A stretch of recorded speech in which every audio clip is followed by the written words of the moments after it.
amazing! आज আমি তৈরি করব জিম ওয়ার্কআউট মিল। এটা আমার 4th মিল। এখন আমি প্যানটাকে গরম করব একদম লো ফ্লেমে।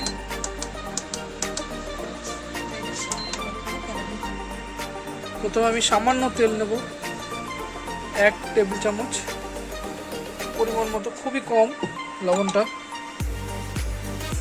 প্যানটাকে ভালো করে প্যানে তেলটা লাগিয়ে নেব।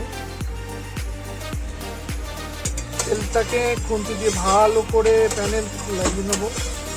4টে ডিম নিয়েছি, যাতে ডিমটা কোনো মতে প্যানে লেগে না যায়। ডিমের মধ্যে সামান্য সল্ট, এবার 4টে ডিম আমি ঢেলে দিলাম এর মধ্যে।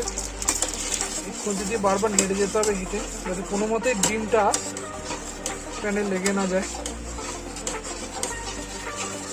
এবার আপনি টেম্পারেচারটা একটু হাই করতে পারেন।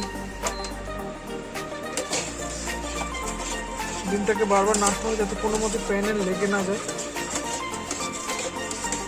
এতে তেল খুবই অল্প, 1 টেবিল চামচ তেল রয়েছে, সর্ষের তেল। আর সামান্য লবণ দিয়ে আমি মিলটা তৈরি করছি। যারা জিমে যান, এই মিলটা তাদের জন্য। পয়লা বৈশাখের নতুন বছর থেকে আমিও জিম জয়েন করেছি। বডিটা আমি দেখাবো না এখন, কিছুদিন পরে এটা শো করার চেষ্টা করব, এটা সাসপেন্সে রইল। প্যানটাকে ভালো করে নাড়তে হবে, তাহলে টেম্পারেচারটা একটু কমিয়ে দেবেন যখন এটা শক্ত শক্ত হতে থাকবে। নাড়তে নাড়তে ডিমটা অনেকটা শক্ত শক্ত হয়ে এসছে। আমার 4টে ডিমের ওয়ার্কআউট মিল রেডি। এটা আমার 4th মিল।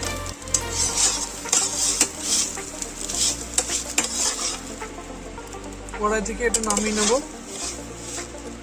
এটা এখন রেডি। চলুন সার্ভ করে দেখাচ্ছি। আমার 4টে জিমের 4th মিল রেডি।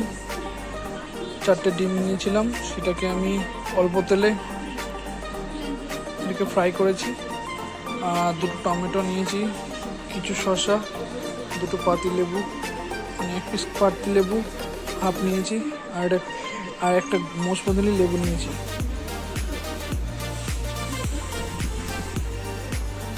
যারা এতক্ষণ ভিডিওটা দেখছিলেন তাদেরকে জানাই অসংখ্য ধন্যবাদ।